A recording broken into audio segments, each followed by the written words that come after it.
Hey yo guys, what's up? Welcome back to the next video, and today we are going to discuss that is it even possible for an analyst to make 25-50 lakh per annum in India?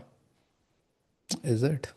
Okay, wait till the end to see that how possible it is and how can somebody do that and what all technologies does someone need as an analyst to actually get to that number in India. So everything we are going to cover in a very short while on this video. So if you're new to this channel, then we discuss about analytical professionals only in India who can get to 25-50 lakh per annum easily without losing off their hair or without becoming insane. So let's get into the topic today. So the number one thing that I want to share with you, like, is there even a possibility for an analyst to get into analytical profession in India to 25-50 lakh per annum? So let's go deep dive into numbers. Let's look at some industry standard reports and we will get our answer. So the number one thing that I'm presenting in forward of you guys is basically a report published by Analytics India magazine, which is a data analytics salary study 2023. Now, why only this report? Because this is the only report where they actually gave a breakdown by the number of years of experience and by salary and the charts and everything. In the other reports that they had, they didn't give that number. So that's why I'm using this report as a number to help you guys in understanding. So if you get hands on onto this report, so basically come to this page where they show this distribution of data and analytical professionals in India. If you look very closely to this chart, let me zoom in for you guys. So if you look closely at this data, now what do you see over here? The years, which is 2020, 2021, 2022, 2023. So it's a comparison. And then you have the buckets by which the salaries actually exist.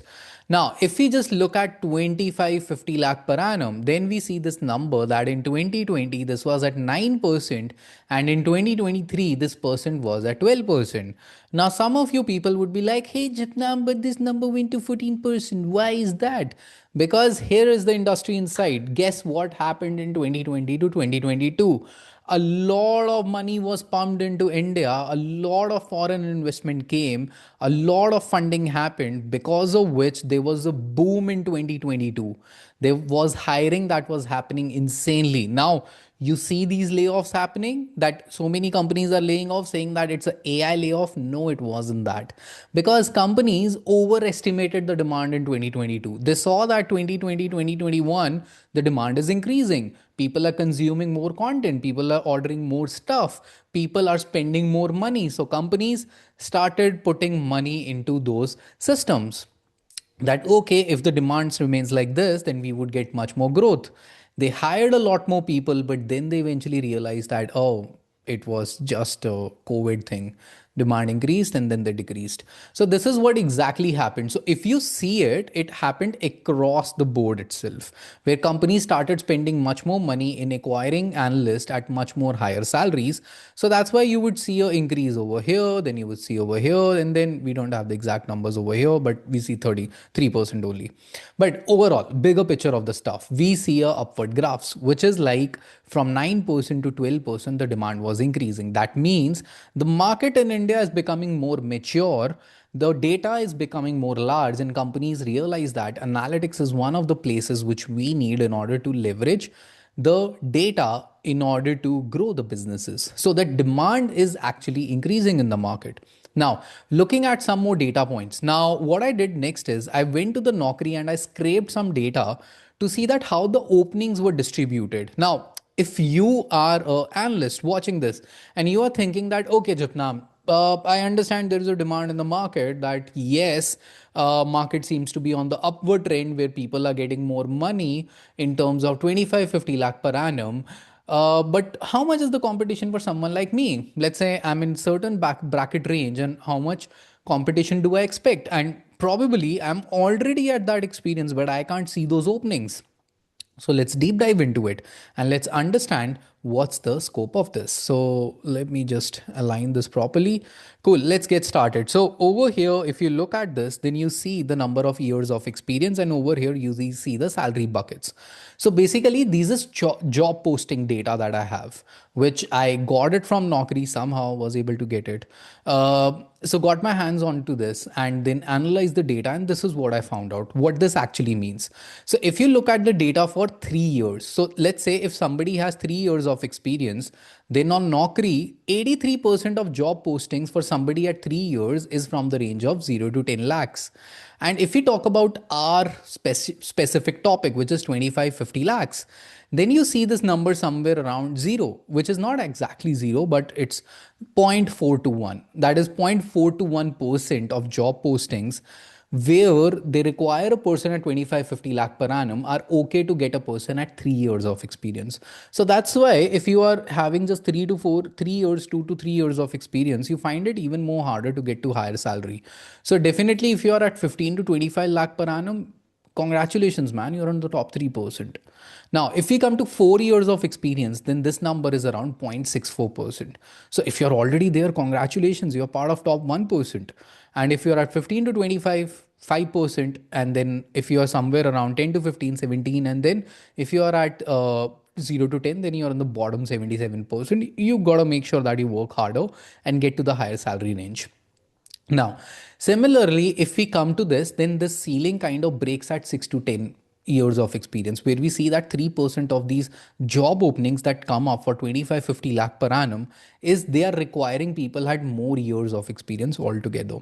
So definitely that's why there is a notion in the market, or usually people see, if you want to get to a higher salary, then you need more years of experience, which is kind of true, but it's also not. Why? Because let's say if you are at 11 to 15 years of experience, you would see this people also.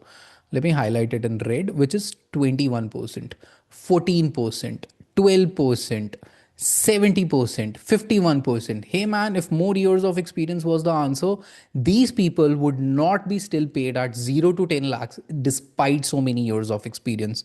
So if you think it's just about years of experience, no, it's not. It's about your skills. Because understand this one simple fact, which is your skills is what you exchange. Sorry for my bad writing. Your skills is what you exchange for your time. Let's say if you're giving the company 9 hours of your day, you are essentially giving them your skills that they can use to make money, and that's what they pay you for. This is what you get money for. So it's basically the valuable your skills, more valuable your time, more is your money. Now let's look at a CEO. CEO also works for 9 hours. So basically, we are saying that the 9 hours of a CEO is 1 CR, but for an analyst who is actually also working for 9 hours, his time is somewhat, let's take on an average 15 lakhs. Now, why is that different? It's just 9 hours, right? No, it's not. It's the skills that are different.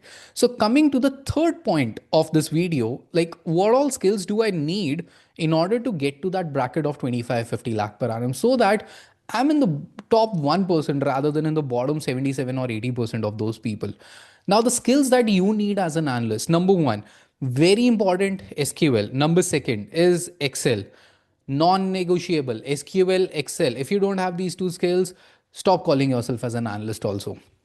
Number third thing, one BI tool, which can be Tableau or Power BI, or it can be any other. But yes, one BI tool that you're familiar with, have built reports, know how to do end-to-end report building and visualization stuff. And here is what most analysts don't get. They think that it's all about tools because they compare analytics to data engineering or data sciences, where they see these people using more tools and there they correlate, oh, more tools is equal to more salary. No, it's not. For an analytical professional, the key ingredient is your product and business acumen. Now, if you have worked for 4 years into a specific industry, let's say, for example, you've worked in e commerce and you've worked 4 years where you're good at SQL, good at Excel, good at one visualization tool, but you don't know jack shit about any numbers. You don't know jack shit about business or product scenarios.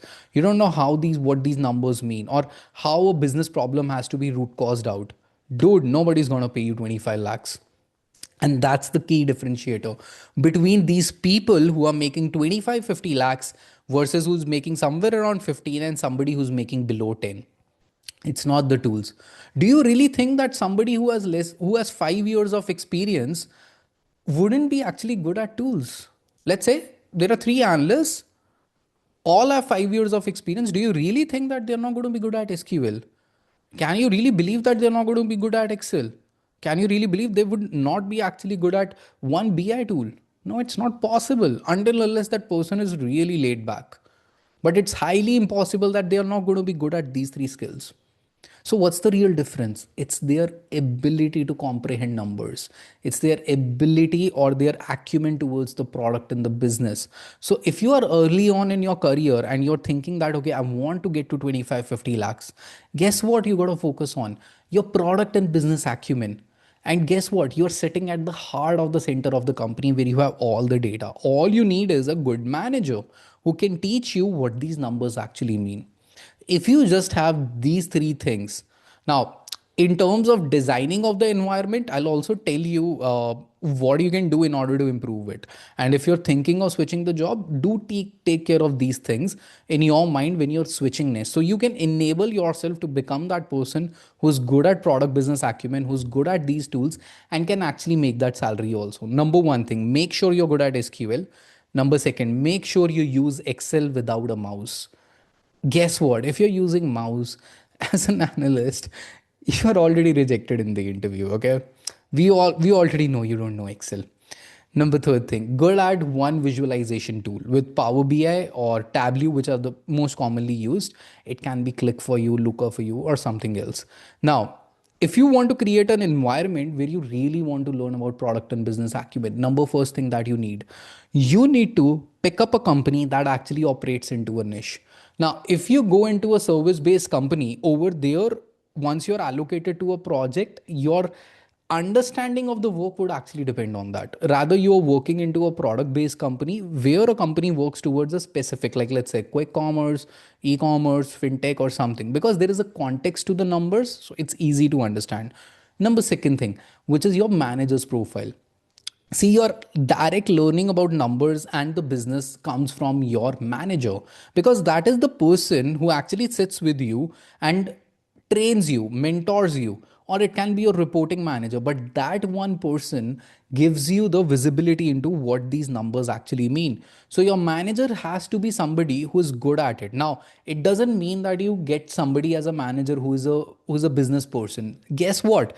They would be able to give you context of the business, but they won't be able to relate it to data. And most of the people that I've seen as an analyst who have a manager who is a business person don't really connect with them well, because they don't understand tech.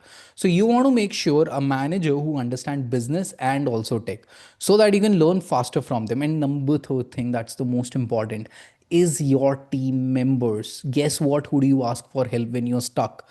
It's not always your manager, but it's your team members who are more smarter than you, understand business and product, are good at tech.